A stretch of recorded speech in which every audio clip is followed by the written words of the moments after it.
Debotong Katoliko ang mga simbahan sa iba't ibang bahagi ng bansa sa pagsalubong sa araw ng Pasko. Kanya-kanya naman ang paraan ng pagdiriwang ng Pasko ng mga magkakaanak at magkakabarkada. Pero may iba na sa mga terminal na nagpasko. Narito ang report. Sa Baguio City, pinili ng ilan na magdiwang ng Pasko. Ang iba, galing pa sa ibang probinsya. Susulitin daw nila ang bakasyon ngayong malamig ang temperatura sa City of Pines. Kahapon December 24, binuksan na rin ang Cannon Road sa mga motorista.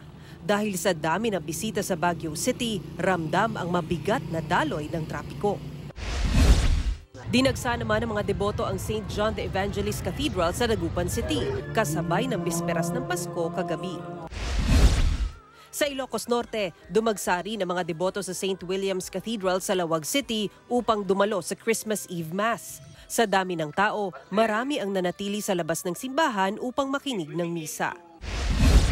Sa Minor Basilica ng Immaculada Concepcion sa Batangas City, sanib-puwersa naman ang kapulisan at force multiplier sa pagpapanatili ng kaayusan at seguridad sa simbahan. Dumagsa rin ang mga residente at bisita sa Plaza Mabini ng lungsod sa bisperas ng Pasko.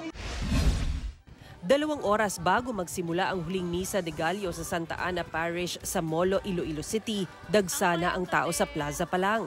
Kung may ibang piniling mag-relax muna kasama ang barkada habang naghihintay sa misa, may ilan namang pumasok na sa simbahan para manood ng Christmas presentation na handog ng mga choral group ng parokya.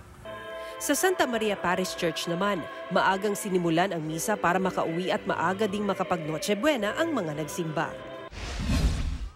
Sa Bacolod City naman, may iba't ibang pakulo ang kada pamilya para mag-celebrate ng Pasko. May maagang naghanda ng Noche Buena, mayroon ding pa-wish list at may games para sa mga bata.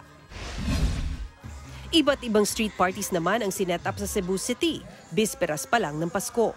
Pagsapit ng hating gabi, nagsilabasan ng mga residente para makiparty at makisaya. Samantala, napuno naman ang Cebu Metropolitan Cathedral sa mga Katolikong dumalo sa Christmas Vigil Mass. Sa General Santos City, dumagsa ang mga residente sa Our Lady of Peace and Good Voyage Parish para sa simbang gabi. May ilang nagbonding sa nagniningning na Christmas decoration sa City Hall at Plaza General Santos.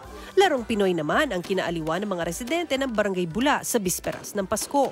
At kinumpleto ng fireworks display at iba't ibang paputok ang Christmas experience ng mga taga-Gensan. Sa St. Augustine Metropolitan Cathedral Church sa Cagayan de Oro City naman, dumalo ng misa ang ilang Cagayanon. Bantay sarado naman ng kapulisan at kasundaluhan ang palibot ng simbahan. Kasama din nila ang mga force multiplier upang mapanatili ang kaayusan sa simbahan. Ipinatutupad din ang one entrance, one exit policy. Pagsapit ng alas 12 ng hating gabi, kapansin-pansin naman ang madalang na paputok sa paligid. Sa Zamboanga City, nagsagawa naman ng pahalik sa imahe ng Batang Hesukristo sa misa sa Holy Trinity Parish sa Barangay Pasunangka.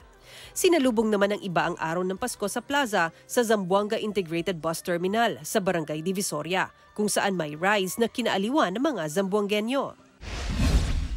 Dumagsa rin ang mga debotong Katoliko sa San Pedro Cathedral sa Davao City para sa huling simbang gabi bago ang araw ng Pasko.